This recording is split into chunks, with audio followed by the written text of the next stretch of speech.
Imagine living your life after 50 and feeling energized and excited about your future. Welcome to the Women in the Middle podcast, the podcast for women who are ready to figure out what they want and create the life they deserve. Here's your host and master certified life coach, Suzy Rosenstein.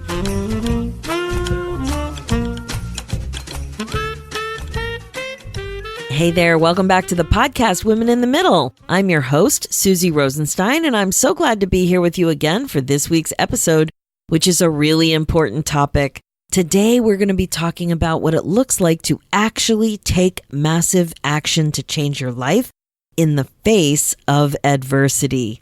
Now, if you're a regular listener of the podcast, you know that every once in a while, I have a guest who's not a woman in the middle. And today's guest is one of those special people whose story and message was just so compelling that it didn't matter if she wasn't a midlife gal just yet. We're going to let her in, right? Now, she has a message that is super inspiring and will help you in a lot of important ways. My guest today is someone who knew that giving up was not an option. Every time I use the phrase massive action, I actually think of her. You've heard that phrase, right? Massive action? It comes up a lot in what the life coach school calls the thought model. It's basically an easy to understand depiction of how your brain and body work to create your reality. Here's the thought model in the nutshell. And by the way, I discussed this in greater detail in episode 2 of the Women in the Middle podcast, so you can get more information there. Okay, so here's how it works. Things happen in the world. We call those things circumstances. Now, we have thoughts about our circumstances. Thoughts are simply sentences in your mind. That's what a thought is, and they are optional. Now, thoughts create your emotional state or your feelings. Feelings are a one-word emotion. Like you might have a thought that makes you feel happy, or you might have a thought that makes you feel sad. And that's very simplistic. But a thought creates a feeling. That's what happens. Now, your emotions, those feelings, drive everything that you do or don't do. All of it. Your actions, your behavior. That's how that works. And this all creates your personal results, what you create in the world. So if you look around at your life, your weight, your job, your relationships, those are all evidence of what you have created. Your results prove what you're thinking, so it's super important to supervise what goes on up there. So the concept is that number 1, you have more control than you think, and number 2, that if you want to create something like an outcome or result on purpose, you have to do everything possible to make it happen. This includes your thoughts, your feelings, your behavior. Massive action is a concept to help you really understand the power of your effort and intention. The idea is to think about what you want and then think of everything you would do to make that outcome as good as done. You'll find that really digging in like this will also be illuminating because your list of available actions that you could take will be far greater than the actions that you might actually take or that you would usually take. And you'll notice that most humans quit way too soon. That's a whole other topic, but I think you get what I mean. When you focus on making the result inevitable, your brain goes to town on creative approaches to get those results. Your effort will be massive and your results will be noticeable.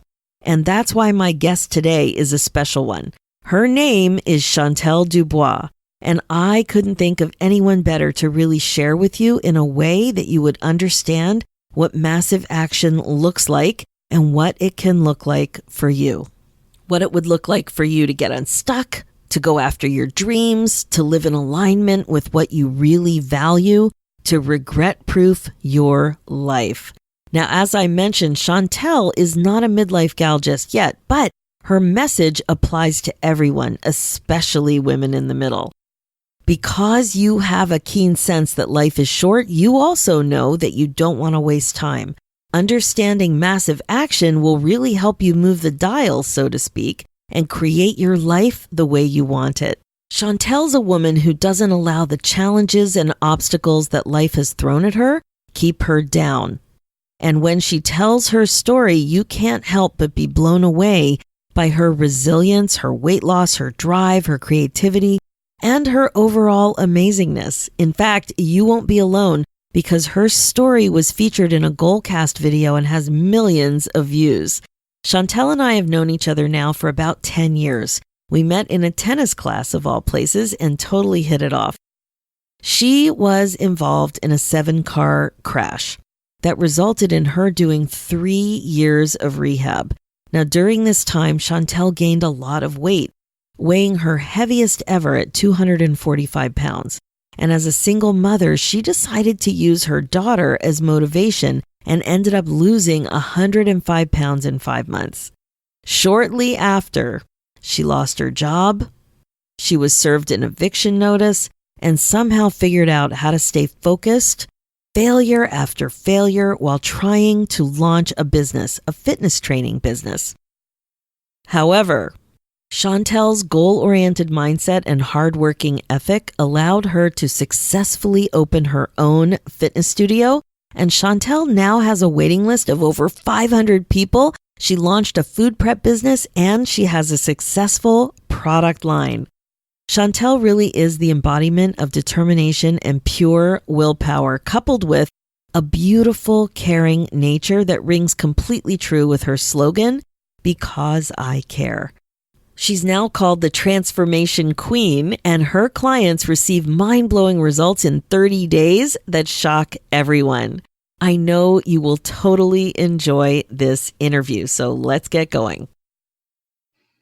Hi, Shontelle. Thank you so much for joining us today on the Women in the Middle podcast.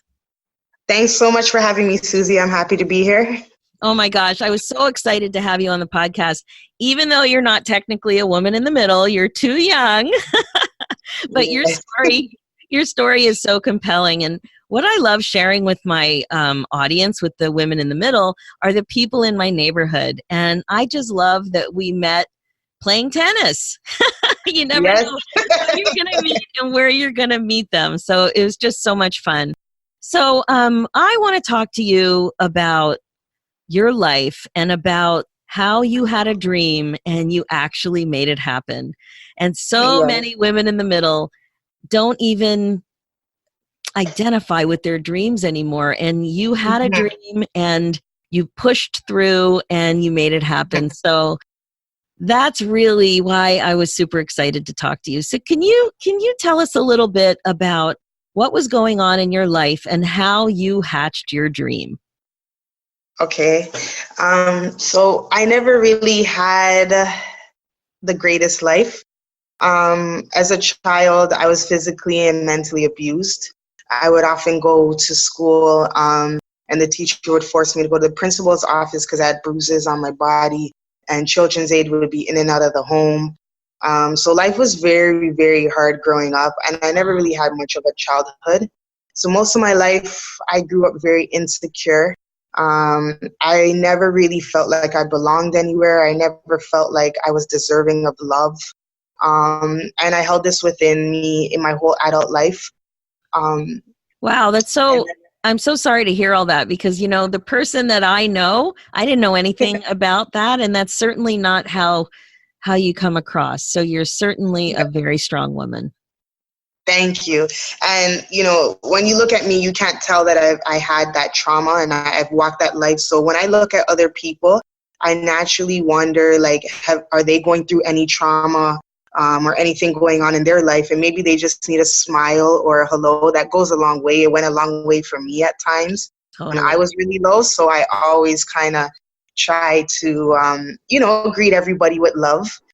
But so flash forward in my adult life, I was in a very low, dark place, hiding it from the world.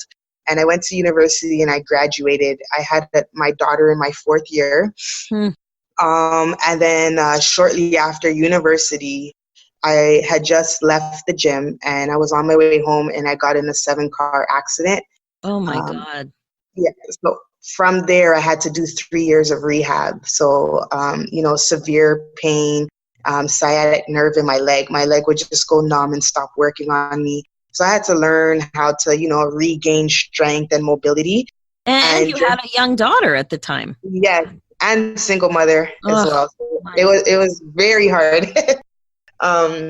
So at that time, I was prescribed like 3 different main medications that I would have to eat with food. And I would also have to wake up in the night and eat it. And from that, I became a chronic binge eater. So I developed a pattern of overeating every 2 to 3 hours. And I mean, like, I would order maybe like 2 boxes of pizza.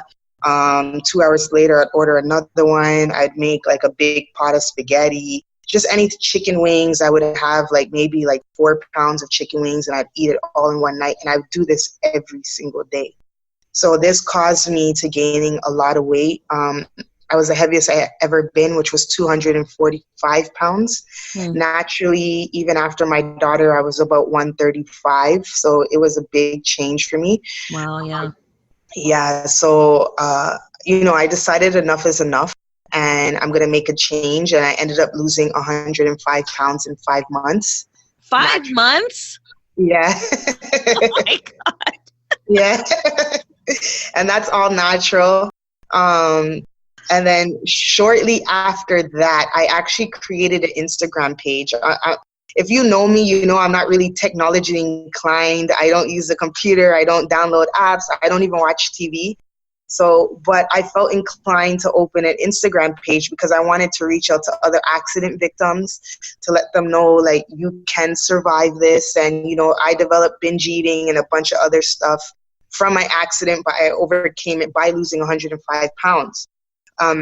However, when I opened the Instagram page, everyone was asking me how I lost the weight instead of asking. Exactly. Yeah. That's what I was just going to ask you. Right?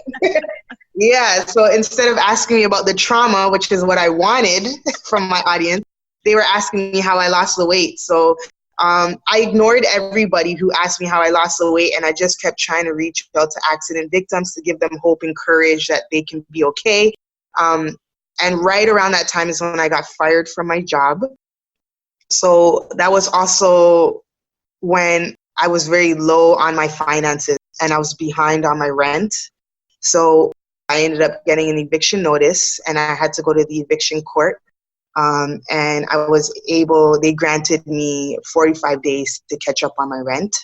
Wow, so a lot was happening. Yeah, so all at once. You had like some opportunity and excitement about getting some feedback about your weight loss, but you still didn't see it as an opportunity. You were like, hang on a minute, I want to talk to people who've had trauma. Yeah, exactly.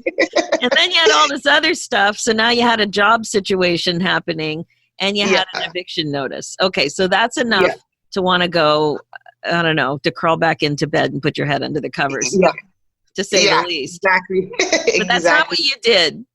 No.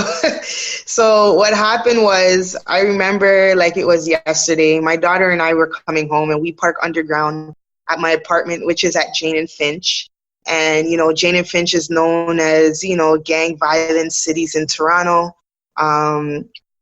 Just the hood, quote unquote. And so I was coming from my parking spot in the garage, and the elevators weren't working. So, there's a sign on the wall that said you have to take the stairwells up to your floor. And I was on the 23rd floor. So I was like, oh my gosh, with groceries and with my daughter who's young, who's not going to want to walk the stairs. So I was going up the stairs, and the very first step, when you open the stairwell door, there's a little space before you climb up the first steps to go to the first floor. That little space is about the size of a parking lot.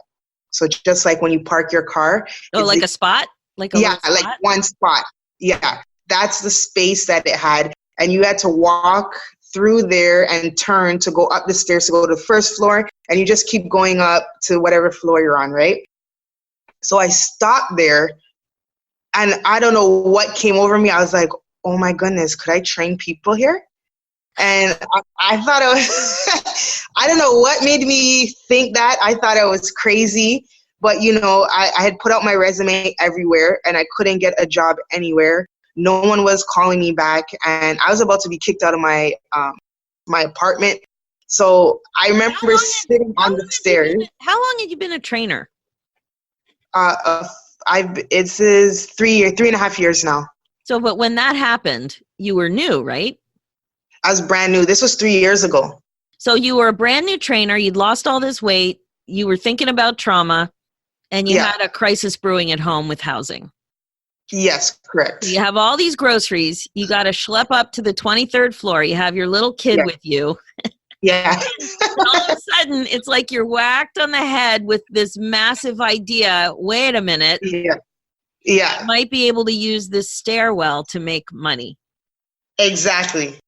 And so immediately I just sat there for, I would say about 45 minutes with my daughter. And I just kept asking myself, like, could I not? And then I wanted to see how much traffic comes up there, how many tenants walk up and down those stairs, you know, how busy is it? So I did this for about 3 to 4 days. Just and hung out in the stairwell to see what was going on? Yeah, literally. And then one main thing I noticed is the stairwells is very dirty. Again, it's Jane and Finch, which has a known idea of not being the greatest places in Toronto. So there was condom wrappers, there was needles, there was there was dead mice because it's in the basement in the corner, right? So wow. I noticed if I'm going to actually train people here that I'd have to clean it. So the next day I woke up at 5 a.m. and I cleaned the stairwells, mop and broom, and I swept everything up. And then I watched to see how dirty it gets by the end of the day. I was really scoping out the scene. It's amazing. And then, I noticed that particular area is where a lot of the young guys get together after school and they kind of chill out there. They might drink some alcohol or whatever, and they kind of just throw their stuff there and then leave, right? So I spoke to them and I was like, I want to train people here. If you guys cannot throw your stuff here, whatever. They kind of disregarded me, but they watched me as I kept going and eventually turned around to respect me.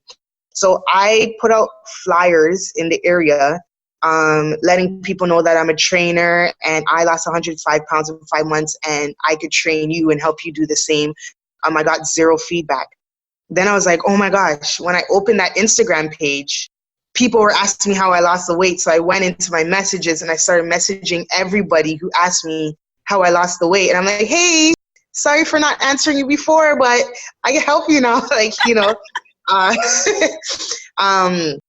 And a few people would show up and they'd be like, where's your gym? And I'd be like, right here. And they'd be like, oh no, you're joking, right? And they would leave. Some people would be like, so if I have to use the washroom, where would I use the washroom? I'd be like, in the laundry room, there's a washroom. And they're like, no, So it took 4 months before I landed my first client. So for 4 months, I would sit there every single day hoping that somebody shows up for me to train them because I handed out flyers, right? After a while, when no one was showing up, I'd go in the park and I'd offer $5, I could do this, I'd train your kids. I was just doing whatever I could. Finally, people started showing up, and my first client, she lost 25 pounds in 30 days, right? So I documented that, and that's how I came up with the 30-day transformation specialist.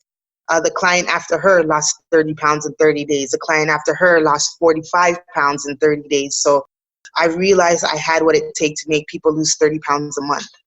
I don't even know what to say. At some point, you started posting these videos because I saw something you posted. I saw all these people going up and down the stairs, like as if you were an army sergeant, drilling. Everybody's sweating and working so hard, and I was so proud of you. I'm like, what? Thank you. Doing? Oh my gosh. As soon as I was able to, I think, transform the first 5 people, word got out and it just grew in massive numbers. And those same guys that were chilling in the stairwells, they would ask me to train them. And everything just turned around. It got so big that I had to start training in the lobby area because the little parking lot space stairwell wasn't big enough. So like you would be going to check your mailbox or going to the elevator to go up to your unit, and you'd see me in the lobby with about 20 people jumping on the benches and working out in the lobby area, you know. So from there, I now open my own fitness studio. It's fully equipped. It's in Vaughan. I now relocated to Vaughan, which is Kipling and Highway 7 area. So I know that, again, from Facebook, I was watching you grow, right? So I know that's where you are now is your second facility, right? Yes. Oh, so the first, yeah. So I actually got kicked out of the stairwells. I received, I know, right? It never gets better. So a lot of people were making fun of me when I'd post some videos online, the same videos you've seen. They would be like, you know, this is crazy. This is unclean, you know, all these things. It was really hard to take that backlash. And I guess somebody who was just angry at what I was doing, they told my landlord that they had tripped over my equipment. So while I was training somebody, he showed up with the safety inspector and they kicked me out while training somebody. And I was extremely embarrassed. And I had no clue what I was going to do because I'm like, I finally got back on my feet. Now I don't have a gym again, you know? So I drove around and I found somebody who owns an industrial unit. And there was a little space. Now we're talking about 3 parking spots. So I went from 1 parking spot to about 3. That was the equivalent of the space that he had in his industrial unit that he was not using. He was using it for storage. So I asked him if I could rent that space from him so I could train people, and he agreed. He cleared out the storage, and that was my gym. I was there for 8 months. And then... Again, what I noticed, Shontelle, is how creative that idea was. So at this point, it sounds like you were absolutely imagining that this was going to happen without a doubt. Yeah. I just did not want to get back to that place where I remember going into the women's shelter and registering my daughter in my name for the next bed available, you know. I never wanted to be in that position ever again. So when they kicked me out of the stairwells, I was like, no, I'm going to find somewhere. I don't care if it's a park or wherever, and I'm just going to keep going until I get on my feet. Well, this is it. Like, for anything to happen, right? For any of us to have anything new that happens, we can't think what we're currently thinking, because what we're currently thinking is creating what we currently have. So for you to like start to believe in something that you really had no business believing, right? Like it was big, it was bold, and it was new. And so now the first creative idea came from a stairwell. The next creative idea came from a storage space, right? Yes. And when did you start making the nutritious meals?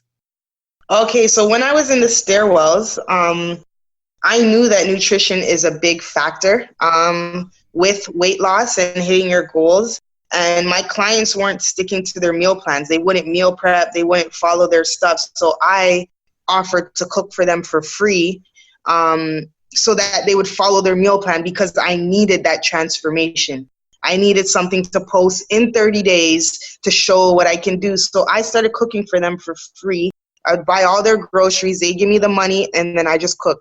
And then their family members would be like, who cooked all that food? It tastes delicious. And they would ask me to cook dinner for them for the week. But I'd be like, no, like, I'm just doing this to help my clients. It never dawned on me, you know?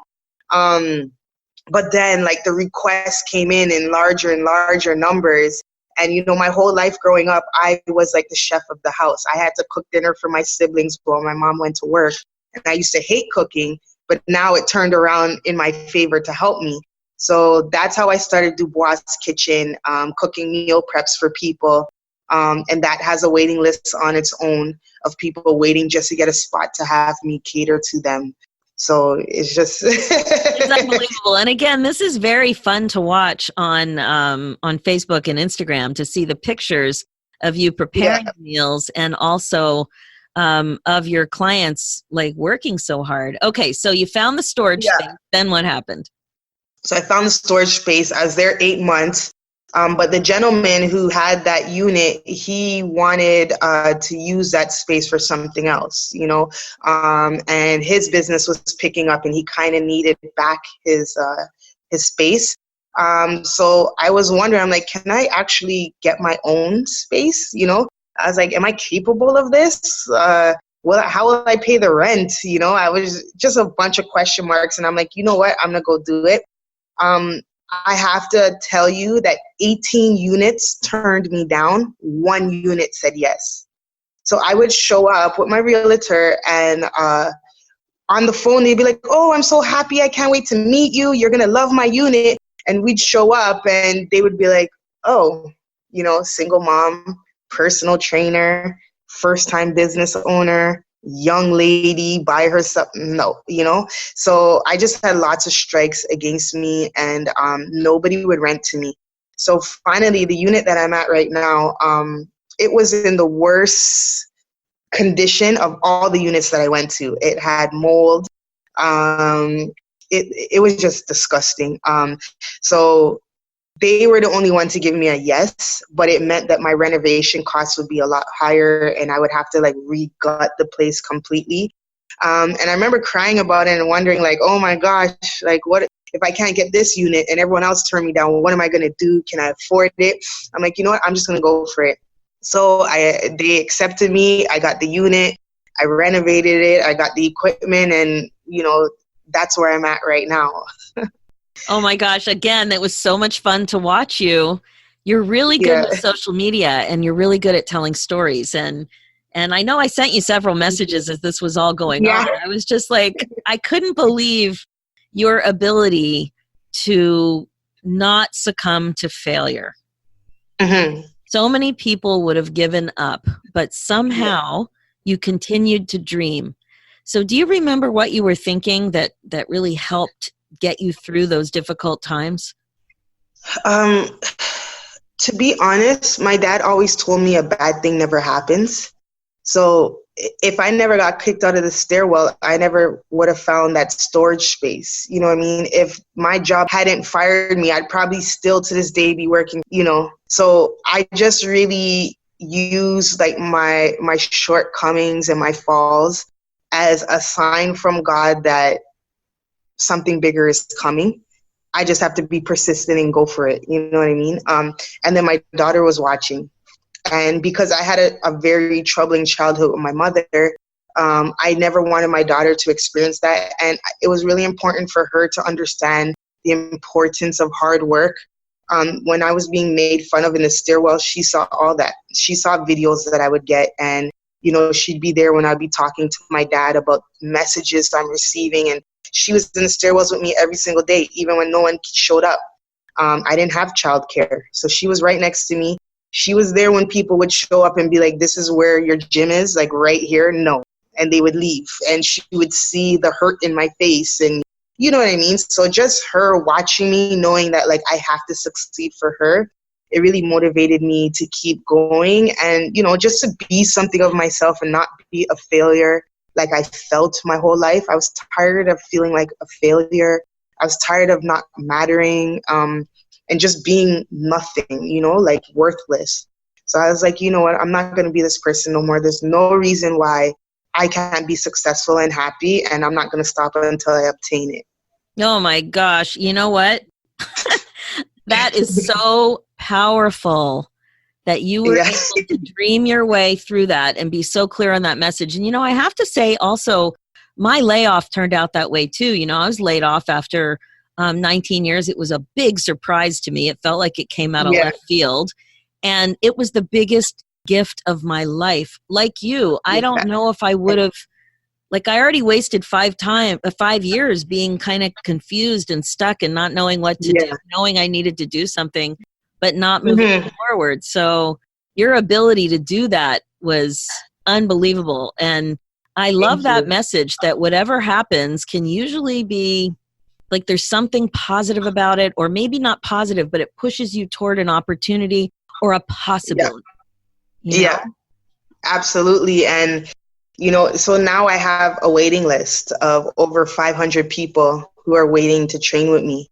Over And 500 people. yeah. Unbelievable. Congratulations. Thank you.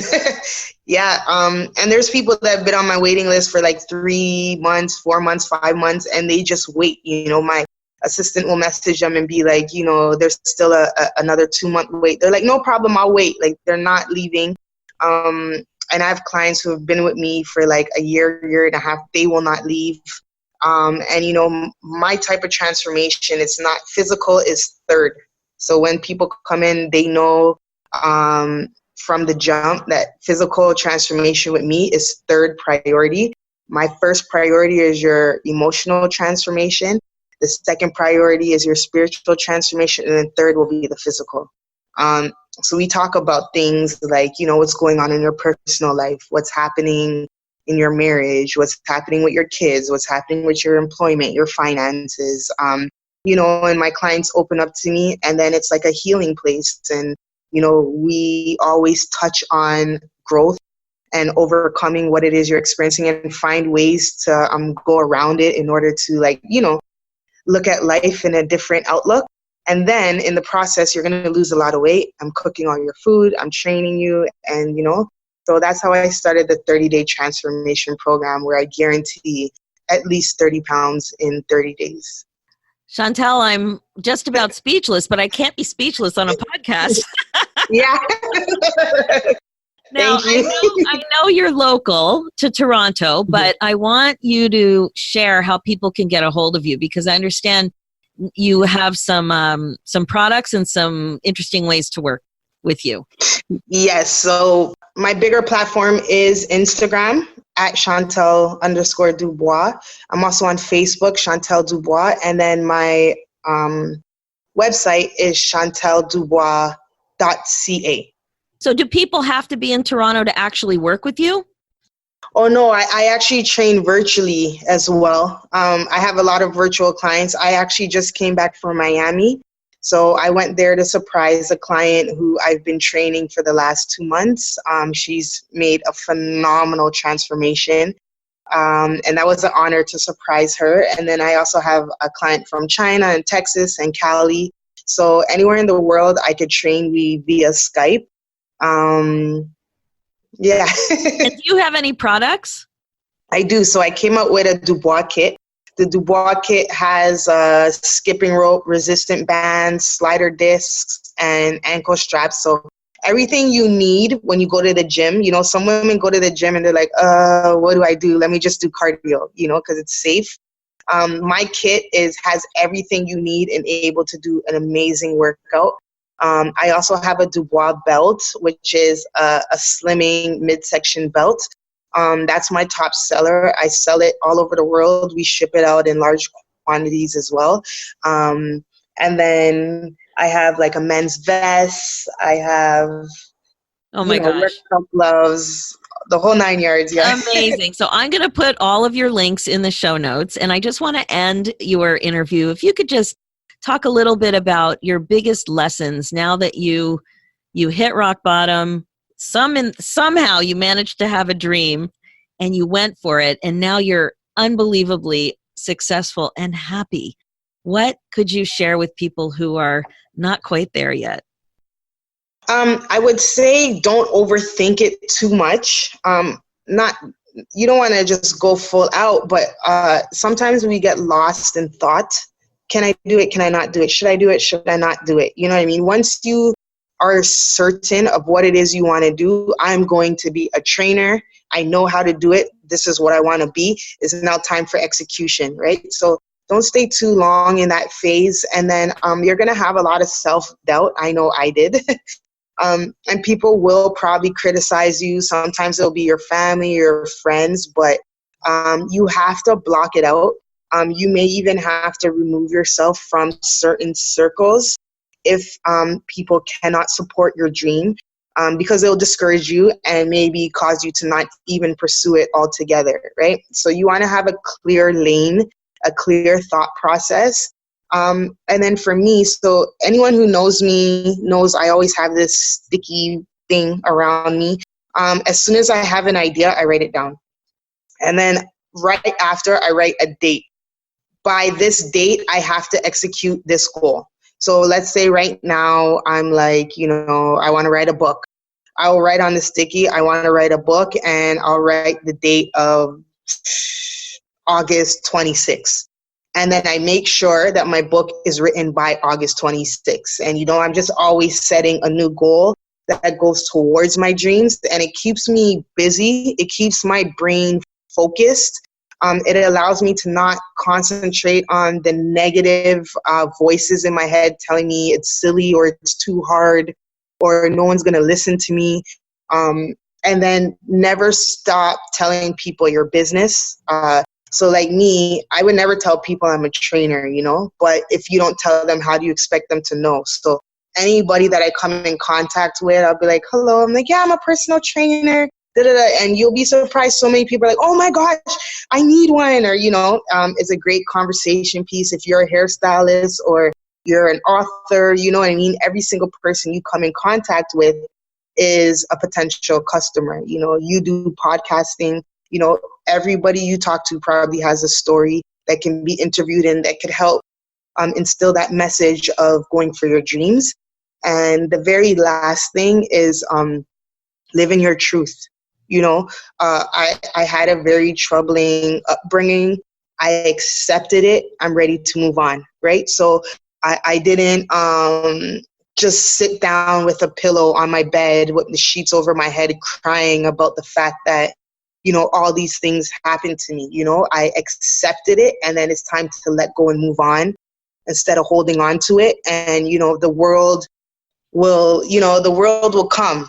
And I have a video that has 6 million views, and if I never told my story, if I never accepted my story, I wouldn't have got that 6 million views and like thousands upon thousands of messages of people saying, thank you for sharing your story. There's a lot of people in your situation, in broken homes, in abusive relationships, failing businesses, financial hardships. You know what I mean? It's not you alone, where I thought it was me alone.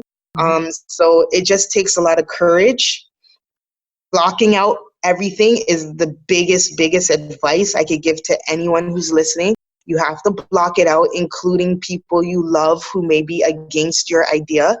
And you just have to go full force, do your research, gain an education, and just go full throttle. And, something will eventually catch. You can't work that hard, and nothing catches. Something will eventually catch. So don't stop just before the flame's about to ignite.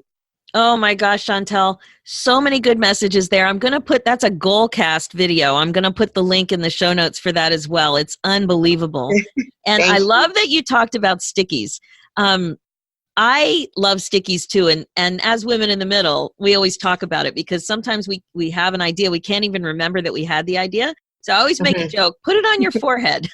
Yeah, I always have my stickies. But what you talked about with being more results focused by having a date is the critical piece. Like an unending to-do list is just going to create more stress. But Exactly. Focusing on results is really critical. And living your truth and retelling your story now as the woman you are has really, really served you well. And now you're in a position to help so many people. Yeah. So much work. And I am so proud to know you. And I love that I was just watching you move on social media, helping so many people, telling such an amazing story. So thank you so much for sharing with the Women in the Middle. All of your links and everything will be in the show notes. Thank you so much, Shontelle. We'll talk to you soon. Okay. Thank you for having me. You guys, what a story, right? Shontelle is amazing. I loved her advice at the end too, especially how important it is to focus on results and put those dates in a calendar. She loves sticky notes. So do I. The more colors, the better. So many amazing women in the middle love their to-do lists. Is that you? Which are completely different than what Shontelle is talking about. So really take that to heart. Your life will change when you start to focus more on results. The other thing she said that is important is how you sometimes have to block out everything. even people you know and love, if they aren't supportive of your goals. Shontelle's words are to go full force, which is exactly what Massive Action is about. None of her goals would have happened by accident. And that's really the way life is for all of us. If you want to make sure that your results are inevitable, you really do have to go full force. And like she said, don't quit too soon. Embrace fear. Be open to failure. That's part of her story too, and so important to being successful. Massive action in midlife and at any point in life is what's absolutely necessary to live your dreams. That's it for this episode. My focus as a midlife coach is to help you get excited about your life again. That means you have to get better at thinking on purpose, being the queen of your brain domain. I'm excited to hear about what you do with all of this helpful info, so make sure to let me know. Check out the show notes with more information and links about how to connect with Shontelle and with me at www.suzyrosenstein.com. Last chance to register for the Becoming Bold and Brave retreat in Toronto, July 12th to 14th, 2019. If you've been thinking about coming, you, my friend, are running out of time. There's only 2 spots left, so email me to register by July 1st. And remember to check out my free Facebook group, the Women in the Middle Community, at facebook.com/groups/Women in the Middle Community. It's for women just like you. One more thing, make sure to grab my free download, 9 Secrets to Get Unstuck in Your 50s. Just go to suzyrosenstein.com/9 secrets.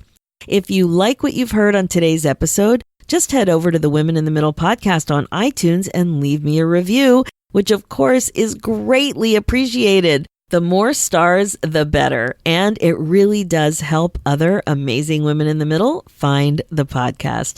Let's do this, ladies, one bold and brave thought at a time. Thanks so much for listening and have a great week.